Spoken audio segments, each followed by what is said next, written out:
आप सभी का स्वागत है हमारे चैनल पर। पिछले अध्याय में हमने देखा कि दत्तगुरु ने किस प्रकार हमें मृत्यु के लक्षणों और आत्म साधना के मार्ग के बारे में महत्वपूर्ण ज्ञान दिया।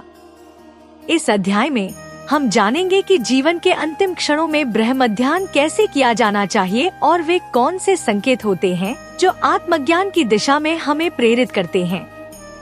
अध्याय 36वां कथा भाग।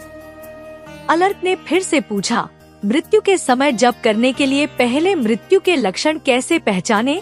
तब श्री दत्तात्रेय भगवान ने बताया कि ज्योतिष शास्त्र के अनुसार जन्म कुंडली में द्वितीय, तृतीय, सप्तम और अष्टम स्थानों में से जिस स्थान का स्वामी बलवान होगा और उसकी दशा समाप्त हो रही होगी, तब मृत्यु आती है। या फिर योग साधना से भी मृत्यु का ज्ञान हो सकता है, लेकिन जो इसे नहीं जानते उनके लिए मृत्यु से पहले के लक्षण बताए गए हैं। यदि नाक के सामने हाथ या नाक का सिरा दिखाई न दे, जीभ का सिरा न दिखाई दे, भ्रू मध्य न दिखाई दे, आकाश गंगा, शुक्र, ध्रुव तारा या अरुंधति नक्षत्र न दिखाई दे, तो समझना चाहिए कि 1 वर्ष में मृत्यु होगी। सूर्य और अग्नि फीके दिखाई दे तो 10 महीने का जीवन शेष है।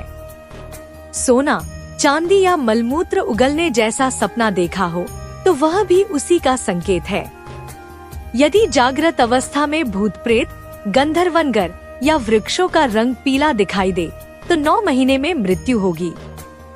यदि स्वभाव और शरीर की बनावट में अप्रत्याशित परिवर्तन हो तो 8 महीने शेष हैं।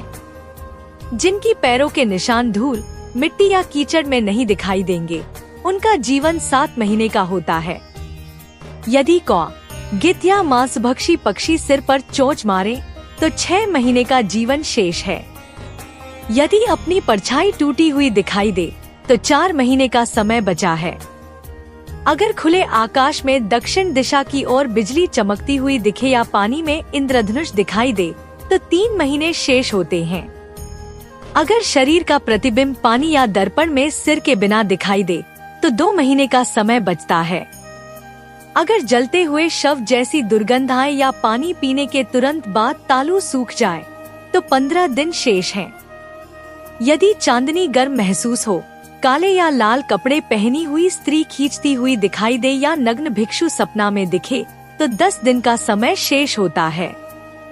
तेल से लिपटा व्यक्ति या खुद को गोबर या कीचड़ में डूबा हुआ देखें या हड्डियां, अंगारे, बाल, राख या क्रोधित सर्प स्वप्न में दिखाई दें तो शीघ्र ही मृत्यु होती है। दत्त ने कहा कि मृत्यु किसी से नहीं चूकती, फिर भी जब तक जीवन है तब तक साधना नहीं छोड़नी चाहिए।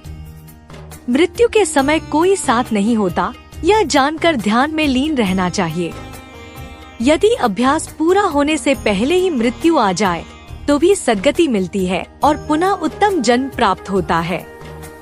मन सदैव प्रसन्न रखना चाहिए और इसके लिए ध्यान की साधना निरंतर करते रहनी चाहिए। इस कथा से हमें जीवन की क्षण भंगुरता और साधना के महत्व का मूल्य समझ में आता है। आगे की कहानियों में हम और गहरे रहस्यों को उजागर करेंगे। कृपया हमारे चैनल को सब्सक्राइब करें, कमेंट्स में अपनी राय दें और इस ज्ञान को अधिक से अधिक लोगों तक पहुंचाएं, ताकि दत्तगुरु का आशीर्वाद सभी पर बना रहे और उनके दिव्य कथाएं हर किसी को सुनने को मिले।